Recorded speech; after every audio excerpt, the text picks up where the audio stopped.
नमस्कार मित्रांनो, सुस्वागतम. मुरांबा या मालिकेच्या आजच्या भागामध्ये अगदी मनपूर्वक मी तुमचं स्वागत करते. आजच्या भागामध्ये आता रेवाला जो काही घडलेला प्रकार आहे, अक्षयने तिला धमकावलेला आहे की आता तुझी सावली सुद्धा आरवीवर पडून देऊ नको आणि तिच्या आसपास सुद्धा आता यापुढे फिरकू नकोस. आणि आता यातील एकही गोष्ट जर चुकली तर पुढच्या वेळेस मात्र आता ह्या बंदुकीतील गोळी मी चालवेल हे लक्षात ठेव. हे सर्व काही तिला आठवते. त्या प्रत्येक गोष्टीचा ती विचार करत उभी असते. रेवाच्या डोळ्यात आता पाणी असते. तेव्हा आता हा तांबटकर आहे तर तो तयार होऊन बाहेर निघलेला असतो आणि तो दाराशी येतो आणि म्हणतो की रेवा डार्लिंग. तेव्हा तो रेवाकडे पाहतो. रेवा रडत असते. त्यानंतर तो रेवाच्या जवळ येतो आणि तो रेवाला म्हणतो की मला एक महत्त्वाची मीटिंग आहे, मी लगेच जाऊन येतो. तेव्हा आता रेवा रडत असते आणि काही बोलत नाही. तर तांबटकर तिच्या जे काही चेहऱ्यावर आलेला केस आहे ते बाजूला करत म्हणतो की हे बघ रेवा डार्लिंग, स्वतःला सावर तू. हे बघ अजूनपर्यंत काहीही संपलेले नाही, ओके. आणि तो तिच्या डोक्यावर हात ठेवून तिला म्हणतो की टेक केअर. आणि हे बघ मी असा गेलो आणि असा आलो असे बोलून मात्र आता तांबटकर निघून जातो. आपल्या डोळ्यातील पाणी वगैरे पुसते आणि तेवढ्यात चंदा तेथे बाहेर येते आणि म्हणते की ताईच आहे, थोडासा वेळ जाऊन द्या, सगळं काही नीट होईल. तेव्हा रेवा रडतच म्हणते की नाही चंदा, थोडासा वेळ जाऊन द्यायचा नाही. किती काही झालं तरी आरोही मला भेटायला येणार आणि ते पण आजच. त्यावरती चंदा विचारते की म्हणजे तुमची पक्की खात्री आहे आरोही नक्की येणारच. त्यावरती रेवा म्हणते की खात्री असल्याशिवाय मी कोणतीही गोष्ट बोलत नसते. रमा अक्षयला कितीही प्रयत्न करून दे, कितीही काही करून दे, तरी सुद्धा मला माहिती आहे की आता मात्र आरोही मला भेटायला येणार म्हणजे येणारच असा शब्द आहे. तेव्हा लगेच रेवाच्या चेहऱ्यावर थोडंसं हसू येते. तर चंदा म्हणते की तुम्हाला जेव्हा मी पहिल्यांदा जेलमध्ये पाहिलं होतं तेव्हा माझा तुमच्यावर अजिबात विश्वास नव्हता. आता मात्र तसं नाही की आता माझा तुमच्यावर पूर्ण विश्वास आहे. तुम्ही म्हणतात मग नक्की तसं होणार आहे. तर म्हणून चंदा सुद्धा आता खुश होऊन हसते आणि रेवा सुद्धा. आणि चंदा हसून म्हणते की काही झालं तरी आरोही येणारच आहे. आता चंदा म्हणते की काय झालं, सकाळपासून तर आता तू रडरड आणि तमाशा लावलेला आहे, तुझ्या तर पोटामध्ये कावळे ओरडत असतील, ही स्पेशल खायला बनवून आणू का. त्यावरती रेवा म्हणते की भूक तर लागलेली आहे चंदा, काहीतरी सेलिब्रेट करण्याची इच्छा होती, त्यामुळे तू एक काम कर, माझं जे काही मनपसंत जेवण आहे ते तयार कर, तर मला खूप भूक लागलेली आहे प्लीज. तेव्हा लगेच चंदा खुश होत हसते आणि म्हणते की तयारी करतेच. लगेच चंदा आत निघून जाते. त्यानंतर आता रमा मात्र जे काही काचा वगैरे फुटलेल्या आहेत तर त्या सुपलीमध्ये भरून घेत असते आणि डस्टबिन मध्ये टाकत असते. आणि तेवढ्यात तेथे आरोही येते. आरोही थोडीशी नाराजच असते, तोंड फुगून बसलेली असते. तर रमा विचारते की आरो आज आपण काय करायचं आहे बरं, तुझ्या आवडीचं आपण काहीतरी खायला करूयात आणि बागेत जायचं का खेळण्यासाठी असं विचारते. तर आता आरोही तोंड फुगून म्हणते की मला रेवा मावशीकडे जायचं आहे. त्यावरती आता रमा शांत बसते, काही बोलत नाही. तर आता आरोही पुन्हा जोरात ओरडते की मला आज आणि आत्ताच जायचं आहे, कारण माझा आणि रेवा मावशीचं एक सिक्रेट आहे असं तोऱ्यातच म्हणते. रमा विचारते की काय, कसलं सिक्रेट आहे. आणि हे बघ आरो आता नाही जाऊ शकत आपण, कारण बाबा ऑलरेडी आपल्यावर चिडलेला आहे. आरो ऐकायला तयारच नसते. आरो म्हणते की काही झालं तरी मला आत्ताच्या आत्ताच जायचं आहे. त्यावरती रमा म्हणते की हे बघा काल जे काही झालेलं आहे त्यामुळे प्लीज आता नको, आपण नंतर कधी तरी बघूयात, चालेल ना तुला. आता आरोही ऐकायला तयारच नसते. आरोही जोरात किंचाळत म्हणते की मला जायचं आहे म्हणजे जायचंच आहे, मला रेवा मावशीकडे जायचं आहे, प्लीज आई मला जायचं आहे. तेव्हा रमा समजवण्याचा प्रयत्न करते आणि तेवढ्या तेथे अक्षय येतो. अक्षय विचारतो की काय झालं, कसला इतका आरडाओरडा सुरू आहे, कुठे जायचं आहे. तेव्हा लगेच आता आरोही रडत असते आणि लगेच म्हणते की बाबा मी आईला सांगितले की मला रेवा मावशीकडे जायचं आहे म्हणून, आणि ती नाही म्हणाली, त्यामुळे प्लीज बाबा प्लीज प्लीज मला जाऊन देणार आहे. त्यावरती आता अक्षय म्हणतो की आई तुला नाही म्हणते ना, मग नाही, विषय संपला. तेव्हा आरोही ऐकायला तयारच नसते. आरोही म्हणते की हे बघ बाबा प्लीज, मी इतक्या वेळ नाही थांबणार, अशी जाईल आणि अशी येईल, प्लीज प्लीज. तेव्हा आता अक्षय रागाने आरो नो असं म्हणतो. आई म्हणते ना नाही मग नाही, कळतं ना तुला आता. तेव्हा आरोही आणखीनच रडायला सुरुवात करते. तेव्हा आता रमा म्हणते की हे बघा ऐका, एकदा शांतपणे तुम्ही तिच्याशी बोला. तेव्हा आता अक्षय आरोहीकडे पाहतो आणि आरोही रडतच त्याच्याकडे पाहत असते. तेव्हा आता अक्षय आरोहीचे हात धरतो आणि म्हणतो की हे बघ बाळा, तू तेथे गेलेलं मला आणि आईला दोघांना सुद्धा नाही आवडणार, आणि प्लीज तू आमच्या दोघांचं ऐक, आणि तू जर आता आम्हाला जे आवडणार नाही ते केले, आमचं मन मात्र दुखावेल आणि ते तुला आवडेल का. त्यावरती आरोही म्हणते की हे बघ बाबा, अरे मला तुमच्या दोघांचं सुद्धा मन नाही दुखवायचं, मला पटतंय, रेवा मावशी वाईट नाही ना रे. त्यावरती आता अक्षय म्हणतो की हे बघ बाळा, अगं तुला चांगलं आणि वाईट यातील नाही गोष्टी कळत ग, त्यामुळे आम्ही तुला जे काही सांगतो तेच ऐक. तू जायचं नाही म्हणतोस ना, मग नाही जायचे, तू आमची गुड गर्ल आहे ना. तेव्हा आता लगेच आरोही जोरातच किंचाळते की मी कुणाचीही गुड गर्ल नाही म्हणून, मला मावशीकडे जायचं आहे, मी आता कुणाचंही ऐकून घेणार नाही. तेव्हा आता रमा अगदी चिडूनच म्हणते की आरू शांत हो, काय बडबड तुझी सुरू आहे, प्लीज ऐकायला का तयार नाहीस ग तू. तेव्हा आता आरोही तर ऐकायला तयारच नसते. आता सगळेजण तिला अगदी शांत करण्याचा म्हणजे रमा आणि अक्षय प्रयत्न करीत आहे, पण तरी सुद्धा आता ही आरोही काही ऐकायला तयारच नसते. आता दोघांचाही ती काही ऐकत नाही आणि मला जायचं आहे म्हणून ती जायलाच निघते. त्यावरती अक्षय तिच्यावर ओरडतो आणि तिचा हात धरून तिला पुन्हा मागे आणतो आणि कुठे जायचं आहे असं विचारतो. तो दरवाजा बंद करून घेतो तर आरोही ऐकायला तयार नसते की मला जायचं आहे. तेव्हा अक्षय तिला म्हणतो की हे पग, हट्ट करू नको, शांत हो. तेव्हा लगेच आता आरोही लगेच म्हणते की मला वाईट वाटतं म्हणून तुम्ही मला जाऊन देत नाही, तुम्हाला वाईट वाटतं म्हणून तुम्ही मला जाऊन देत नाहीत आणि मला वाईट वाटतं हे तुम्हाला का कळत नाही बरं? तुम्हाला दोघांना मात्र माझी काळजीच नाही. आरोही आता बेडवर ते गाल फुगून बसलेली असते. तेव्हा रमा तिला समजायला जाते तर अक्षय म्हणतो की रमा थांब, तिला रडून ते काही होणार नाही, एवढं तेवढं रडण्याने काही फरक पडत नसतं. रडून दमेल आणि होईल शांत, आणि ही तिची स्टाईल आहे, मला माहिती आहे.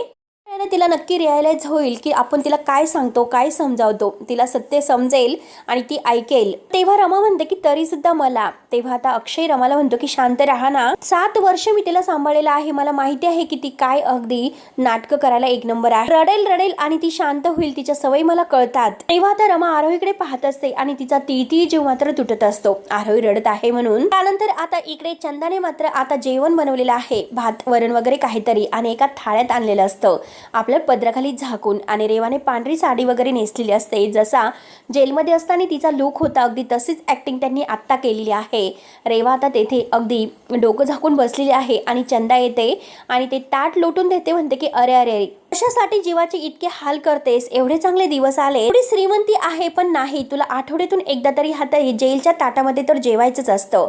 आणि आता रेवा मात्र आता त्या ताटात बोट बुडवते आणि चाटत असते. चंदा म्हणते की कशापायी हे सर्व करते, तर रेवा रागाने मात्र तेथील एक वस्तू उचलते आणि आता चंदाच्या अंगावर फेकून मारते. रेवा लगेच आता चंदा म्हणते की अगं मला लागलं ना, तर रेवा लगेच आता धावत येते आणि तिचं आता लगेच नरड धरत म्हणते की तुला विचारलं का, मला जास्त शहाणपणा शिकवायचं नाही. रेवामुळे मात्र आता तू जेलमधून बाहेर आहेस आणि सगळं काही तुला आयुष्यावर मिळतो ना, ते सगळं काही माझ्यामुळे आहे. त्यामुळे मी सोन्याच्या ताटामध्ये जेवण करेल किंवा या ताटामध्ये करेल, माझं मी ठरवेल, समजलंस ना तुला. तेव्हा मी तुला हे ताट मागेल तेव्हा तुम्हाला द्यायचं आहे, जास्त शहाणपणा करायचं नाही. तेव्हा आता चंदा म्हणते की बरं बाई, यापुढे मात्र मी तुला याबद्दल कधीही नाही बोलणार. आणि हे बघ ए बाई, आता सगळं काही बाद झालं, किती दिवस असं ते गोड गोड बोलण्याचं नाटक करायचं आहे बरं.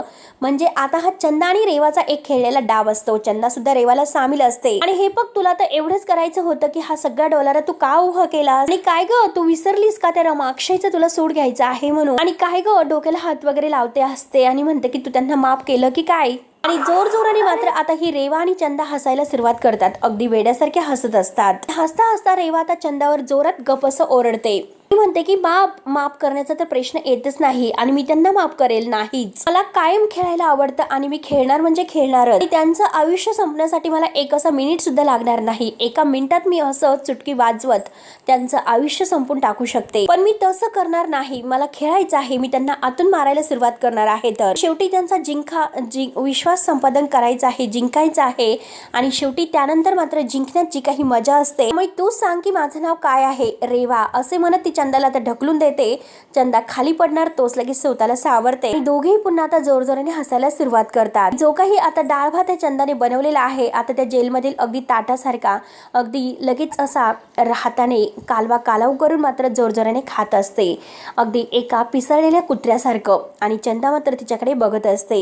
आणि माझं बदलणं, माझं दया, माझे मातृत्व सगळं काही एक डाव होता रमा. तुला आणि अक्षयला संपून मात्र पुन्हा त्याच तुरुंगामध्ये जाण्याची तयारी करूनच मी बाहेर पडलेले आहे. म्हणूनच मात्र ही सवय मी जाऊन दिलेली नाही. हे जेवण आणि ही साडी मला प्रत्येक वेळेस आठवण करून देते, म्हणून मात्र ह्या सवयीची मी कायम सवय लावून घेतलेली आहे. तर माझ्या तरुणपणातील जे काही चांगले वर्ष होते ते तुमच्या दोघांमुळे बर्बाद झालेले आहेत, आणि शेवटी याचा बदला आहे तर तुम्हाला संपूर्णच घेणार आहे, हे लक्षात ठेवा. तेव्हा मात्र तुमच्या आयुष्यातील सेटलमेंट करण्यासाठी येथे आलेली आहे, आणि माझ्या सुडाची जी काही भूक आहे तर ती तुमच्या रक्तानेच भागणार आहे. तर त्यानंतर आता इकडे अभि आणि आनंद, मयुरी यांनी काहीतरी आता एक असं वेगळं काहीतरी फॉर्म्युला केलेला आहे, म्हणजे आता ते सेफ बनलेले आहेत. आणि रमा आणि अक्षयला म्हणतात की आज मात्र तुम्ही मस्त सोफ्यावर बसून आनंद घ्यायचा आहे, आणि आम्ही तुमच्या आवडीचं मस्त असं जेवण तयार करणार आहोत, तुम्ही फक्त आता बघत राहायचं. अभि म्हणतो की आता ह्या मेनू मध्ये आहे सेलिब्रेशन. त्यावरती आता अक्षय विचारतो की कसलं सेलिब्रेशन.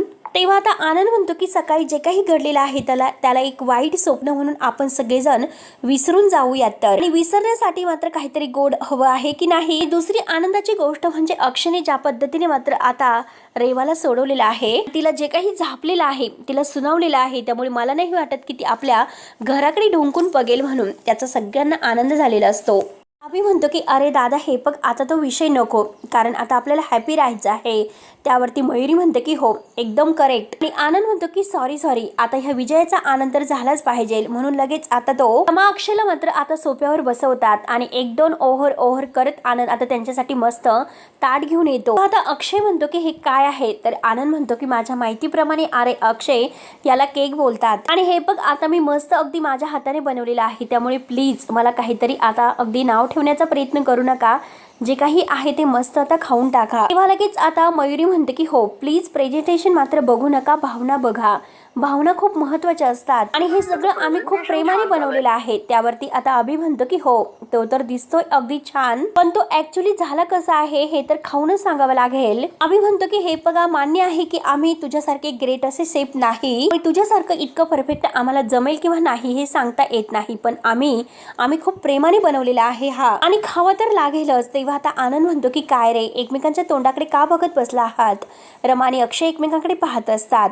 त्यावरती आनंद म्हणतो की पटकन मात्र आता हा केक टेस्ट करा आणि आमच्या प्रत्येकाच्या आनंदावर शिक्का मुहूर्त मात्र करून टाका एकदा. तेव्हा आता रमा आणि अक्षय तो केक कापतात आणि आता सगळेजण मात्र खुश होत टाळ्या वाजवतात. त्यानंतर अक्षय आपल्या हाताने मात्र केक कापल्यानंतर रमाला भरवतो आणि सगळ्यांना फारच आनंद होतो. मयुरी खुश होत म्हणते की थँक्यू आणि आता रमा अगदी छान झाला असं बोलून ती अक्षयला सुद्धा केक भरवते आणि सगळ्यांना मात्र आणखीनच आनंद होतो आणि सगळेजण पुन्हा आता एकदा जोरजोराने टाळ्या वाजवतात. त्यावरती अक्षय म्हणतो की ऍक्च्युली दादा तर आता लगेच हा आनंद म्हणतो की अरे एक मिनिट, अरे पिक्चर तर अभी बाकी है मेरे दोस्त. आणि मयुरी तेव्हा आता मयुरी म्हणते की हो, म्हणून आता ते सगळेजण मात्र रमा अक्षयला मात्र डान्स करण्यासाठी आग्रह करतात. तेव्हा आता रमा अक्षय मात्र न लाजता दोघेही उठतात आणि आता एकमेकांचे हात धरून आता मस्त डान्स करत आता एकमेकांबरोबर एन्जॉय साजरा करत आहे. दोघांनाही खूप छान वाटतं, दोघेही खूप खुश असतात आणि आता सगळेजण अगदी आनंदाने बघत मात्र आता अगदी टाळ्या वाजवत असतात. छान असं अगदी त्यांना वाटत असतं. रमा आणि अक्षय एकमेकांच्या मिठीत येऊन डान्स करत आहे, सगळेजण आनंदाने बघत आहे आणि तेवढ्यात अभिच्या मोबाईलवर एक कॉल येतो आणि तो म्हणतो की एक मिनिट जरा मी बघून येतो की नक्की कोणाचा कॉल आहे. म्हणून अभि धावतच आता जरा बाजूला जातो आणि लगेच आपल्या धावतच रूम मध्ये येतो. तो खूप घाबरलेला असतो कारण रेवाचा कॉल असतो. त्यानंतर मात्र आता रमा अक्षय आता एकमेकांबरोबर डान्स करून खूप खुश होत आहे आणि एकमेकांबरोबर तो आनंद एन्जॉय करत आहे आणि तेवढ्यात अभि घाईने इकडे येतोय. तेव्हा आता ते अभि लगेच आता दरवाजा बंद करून घेतो आणि म्हणतो की फायनली रेवा अगं कालपासून तुझा फोन लागत नव्हता. तेव्हा आता रेवा खूप रडत असते आणि तिचं हे सर्व नाटक सुरू असतं. ती आता अभिला आपल्या म्हणजे तालात गुंडाळण्यासाठी हे सर्व करत असते. त्यावरती आता अभि म्हणतो की काय झालं रेवा, जरा शांत हो, काय झालं सांग बरं. त्यावरती आता रेवा रडण्याचं नाटक करते कारण तिला आरवीला आता इकडे आणायचं असतं आणि ते पण अभिच्या मदतीने. आता अभि तिला अगोदर म्हणतो की शांत हो रेवा, अगं रडू नकोस, काय इतका त्रास करून घेते स्वतःला. त्यावरती मात्र आता रेवा ही रडण्याचं नाटक सुरूच ठेवते. रेवा म्हणते की अरे हे बघ मला आरोहीची खूप आठवण येते, तिचं ते खदखद हसणं, मावशी करत माझ्या जवळ येणं, हे सगळं काही मला आठवते आणि खरंच मला आरोहीची खूप आठवण येते रे. आणि जेव्हा केव्हा मी ते डोळे बंद करते तेव्हा मला तिचा चेहरा आठवतो आणि खरंच मला तिच्याशिवाय होतच नाही, तिची खूप आठवण येते. मला एक गोष्ट सांग अभिषेक, ते ठीक तर आहे ना, मी जेवण केलेलं आहे का. त्यावरती आता अभि नाही ते ठीक आहे असं म्हणतो. ऍक्च्युली सकाळपासून ती तुझीच आठवण काढत आहे, तिला सुद्धा तुला भेटायचं आहे. त्यावरती आता रेवा लगेच म्हणते की बघितलंस का अभिषेक, तिला सुद्धा माझ्याबद्दल तेच वाटत आहे की जे मला तिच्याबद्दल वाटत आहे. तिचा खरंच माझ्यावर खूप विश्वास आहे, तिचा मला खरंच लळा लागलेला आहे आणि माझा तिलाच माझ्याबद्दल ओढ आहे आणि शेवटी तिलाच माझं मन कळलेलं आहे. तर आणि हे बघ अभि, मला खरंच तिची खूप आठवण येते, मला एकदा डोळे भरून तिला पाहायचं आहे, प्लीज अभि. म्हणून आता रडण्याचं नाटक करत असते आणि अभिला वाटतं खरंच रेवा खूप रडत आहे, तिला पश्चाताप झालेला आहे आणि ती बदललेली आहे. म्हणून तो रेवाला म्हणतो की प्लीज तू शांत हो प्लीज. आता तुला आरोहीला भेटवण्याचं प्रॉमिस नाही करू शकत, पण हे बघ. आता रेवा मात्र म्हणते की प्लीज अरे काहीतरी कर ना. त्यावरती आता लगेच अभि म्हणतो की हे बघ मी ट्राय नक्की करू शकतो, प्लीज तू थोडं शांत हो, नक्की मी प्रयत्न करेल आणि आरोहीला सुद्धा तुला भेटायचं आहे तर मी प्रयत्न करेन, परंतु मला थोडासा वेळ दे. त्यावरती आता रेवा म्हणते की अरे हे बघ अभिषेक, अरे मला सुद्धा खूप त्रास होतो, जितका तिला त्रास होत आहे तितका.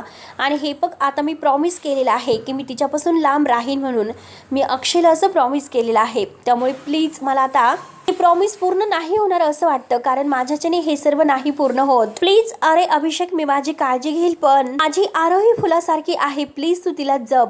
अरे माझा विचार करू नकोस, पण आरोहीला जप. आणि हे बघ मी मात्र हे कुणाला सांगू शकत नाही, त्यामुळे प्लीज तू तिची काळजी घे प्लीज. म्हणून आता लगेच फोन बंद करते आणि हा सगळा रेवाच्या प्लॅनचा एक भाग असतो आणि हे सर्व ती नाटक करत असते. तेव्हा आता आबीला फार टेन्शन येते, त्याला रेवाची काळजी लागते. आणि इकडे रेवा मात्र आता अगदी तोरतोऱ्याने हसत असते, तिला अगदी तोरतोऱ्याने हसत असते. आणि आता रेवा तर इकडे खूपच हसते, कारण आता अभि माझ्या पूर्णपणे आता पुन्हा प्लॅनमध्ये अडकलेला आहे. त्याने पूर्ण वेड्यासारखा माझ्यावर विश्वास टाकलेला आहे आणि आता हे तर माझ्यासाठी खूप महत्त्वाचं आहे, म्हणून रेवा आता खूपच हसते, आपला आनंद सेलिब्रेट करत असते. त्यानंतर आता इकडे रमाने अक्षय सेलिब्रेशन झाल्यानंतर बाहेर एकटेच दोघंही गप्पा करत असतात. तर आता अक्षय म्हणतो की खरंच सेलिब्रेशन तर झालेलं आहे, एकदाचाच रेवाचा विषय मिटलेला आहे. तर त्यावरती आता रमा खाली बसते आणि म्हणते की पण आरोहीच्या मनातील रेवाच्या आठवणी काही अजूनपर्यंत गेलेला नाही, ती सतत रेवाची आठवण काढत आहे, तिला रेवाची खूप आठवण येत आहे. तर तेव्हा आता अक्षय म्हणतो की अगं आत्ताच आपण या सगळ्यासाठी सेलिब्रेशन केलेलं आहे, जरा मूड वगैरे चेंज होण्यासाठी, आणि आता तू परत हे सर्व बोलत आहे. आत्ताच आपण सेलिब्रेशन करून बाहेर आलो आणि परत तू पुन्हा तोच विषय काढते आणि त्याच विषयाबद्दल बोलते. तर तेव्हा आता रमा म्हणते की पण आरोहीला आपण टाळू शकत नाही, कारण ती मला विचारत आहे, रेवाबद्दल प्रश्न विचारत आहे, तिला रेवाची आठवण येत आहे. तर तिच्या सगळ्या प्रश्नांची उत्तरं माझ्याकडे नाहीत, त्यामुळे मला असं वाटतं की रेवा बदललेली आहे, पण नाही, रेवा आता मला काही सांगता येत नाही. पण सॉरी, मी परत हा रेवाचा विषय नाही काढणार, जे काही असेल ते तुमचं सर्व काही असेल, मला ती आपल्या आयुष्यामध्ये नकोय ना, मग विषय संपलेला असेल आणि आता परत तिचा विषय काढायचा नाही. त्यावरती आता अक्षय रमावर खुश होतो आणि थँक्यू म्हणतो. त्यानंतर आता रमा म्हणते की कधी कधी मात्र कोण चुकीचं आणि कोण बरोबर त्याही पेक्षा मात्र एकत्र राहणं खूप महत्वाचं असतं, आपलं सुख आपल्यासाठी खूप महत्वाचे आहे. आणि आता आरोही लहान आहे, हळूहळू सगळ्याची सवय लागेल आणि तिचं मन मात्र सगळ्या गोष्टीमध्ये जर रमलं तर अगदी सगळ्यापासून ती दूर होईलच, तिला रेवाची आठवण नाही येऊ शकणार. त्यावरती अक्षय म्हणतो की अगं एक्झॅक्टली, आणि हेच मी तुला काही दिवसापूर्वी म्हणजे पासून समजावण्याचा प्रयत्न करत आहे, पण तू समजून घ्यायला तयारच नाही. आणि एवढंच मात्र तिला करायचं आहे, तुला करायचं आहे. रेवा कशी वाईट आहे तिला समजायला जायचं नाही, तिला फक्त हे सांगायचं आहे की त्या रेवापासून लांब राहा, तिला फक्त एक आपण आई वडील म्हणून समजायचं आहे आणि दुसऱ्या एका कोणत्या तरी गोष्टीमध्ये इग्नोर करायचं आहे. त्यामुळे आता रेवाच्या बद्दल तिला काही सांगायचं नाही आणि रेवाची आठवण येऊ नये, रेवाला तिने भेटायचा सारखा आग्रह धरू नये, यासाठी आपण तिला काहीतरी मन तिचं दुसरीकडे वळू शकतो. एक आई वडील म्हणून कर्तव्य आपल्याला हे करायचं आहे, बास इतकंच मी तुला सांगतो, बाकी काही सांगत नाही. आणि हे बघ रमा, मला पूर्ण खात्री आहे की तू नक्की हे सर्व करशील, तू काळजी घेशील सुद्धा, तू छान असं समजावशील. आणि एकदा की तू छान असं तिला समजावलं, तुमच्यातील आता म्हणजे छान अशी तू तिला माया लावली, तर मात्र तुमच्यातील जो बॉन्ड आहे आणि तुमच्या दोघीतील बॉन्ड आहे तो इतका वाढेल, इतकी तुमची जवळीक वाढेल की तिला रेवाची आठवण सुद्धा होणार नाही आणि ते रेवाचं नाव सुद्धा विसरून जाईल. तेव्हा आता रमा म्हणते की हो, आपण आरोवर इतकं प्रेम करूयात, इतकं प्रेम करूयात की तिला बाकी कुणाचीही गरज नाही भासणार आणि कशाचीही ओढ नाही लागणार. अक्षय खुश होतो आणि रमा सुद्धा खुश होते आणि दोघेही आता एकमेकांकडे बघून हसत असतात. तर शेवटी मित्रांनो हा भाग येथे संपतो. पुढील भागामध्ये त्यानंतर आता अभि आणि आरोही रूम मध्ये असतात. अभि आरोहीकडे आलेला असतो. आता आरोही म्हणते की हे बघ, काल रेवा आणि मी म्हणजे रेवा मावशी आणि मी जेव्हा फिरायला गेलो होतो तेव्हा तिने सरप्राईज म्हणून मला हे लॉकेट दिलेलं आहे. आणि आरोही आपल्या हातातील ते लॉकेट अभिला दाखवते. मला रेवा मावशीची खरंच अरे काका खूप आठवण येत आहे, मला प्लीज तिच्याकडे घेऊन चल ना. तेव्हा आता अभि मात्र अजून काही उत्तर देत नसतो. त्यानंतर आता इकडे रेवाच्या हातामध्ये सुरी असते. आता ती आरोही आहे तर ती स्वतःच्या आई बाबांकडे म्हणजे त्यांच्या विरोधात जाऊन ती नक्की माझ्याकडे येणार आहे. तर आणि हे माझं चॅलेंज आहे की आरोही धावतच माझ्याकडे येईल. आता मात्र खरंच आरोही मात्र आता रमा अक्षयला फसून तिकडे गेलेलीच आहे, कारण जेथे आरोही झोपते तर तिने त्या जागी मात्र आता पिलो ठेवलेले असतात. एकावर एक पिलो ठेवून त्यावर आता पांघरून घातलेलं असतं, म्हणजे आरोही झोपलेली आहे असं ती दाखवते. त्यानंतर रमा आणि अक्षय मात्र जेव्हा आता रूममध्ये येतात आणि बघतात तर काय आता तेथे पिलो ठेवलेले आहेत, म्हणजे आरोहीने आपल्याला इतकं फसवलेलं आहे आणि आपल्याला फसून ती रेवाकडे गेलेली आहे. अक्षयला खूप जोरात धक्का बसतो. तो जोरात किंचाळून ओरडतो की हे सर्व काय आहे. त्यावरती रमा म्हणते की आरोही आपली इथे नाही. तेव्हा आता सगळेजण आरोहीला शोधत असतात. तर आनंद म्हणतो की अभयानेच नक्की हे तर काहीतरी केलं असावं, कारण जेव्हा आपली मगाशी पार्टी सुरू होती तेव्हा अभया पार्टीतून मात्र कुठेतरी गायब झालेला होता. तो पार्टीमध्ये आलाच नव्हता. तेव्हा आता नक्की अभयानेच हे सर्व केलेले आहे. सगळ्यांच्या समोर सत्य येते. आता सगळ्यांचा विचार झाल्यानंतर अक्षय म्हणतो की अभयाने नक्की हे सर्व केलेलं आहे, म्हणजे तो आरोहीला घेऊन रेवाकडे गेलेला आहे की काय. तेवढ्यात आता ही ऐकून रमाला धक्का बसतो. तर इकडे चंदा आणि आता रेवा मात्र वाटच पाहत असतात की नक्की आरोही आणि रेवा ते अभि येणार आहे. आणि तेवढ्यात दरवाजाची बेल वाजते. तर आता चंदा म्हणते की कोणीतरी आलेले आहे. तर रेवा लगेच आता उठून पाहत असते आणि नक्की अभि आणि आता आरोही तेथे आलेले असणार आहे. तर मित्रांनो, आता पुढे नक्की काय होणार आहे हे बघायला विसरू नका. तोपर्यंत मात्र धन्यवाद.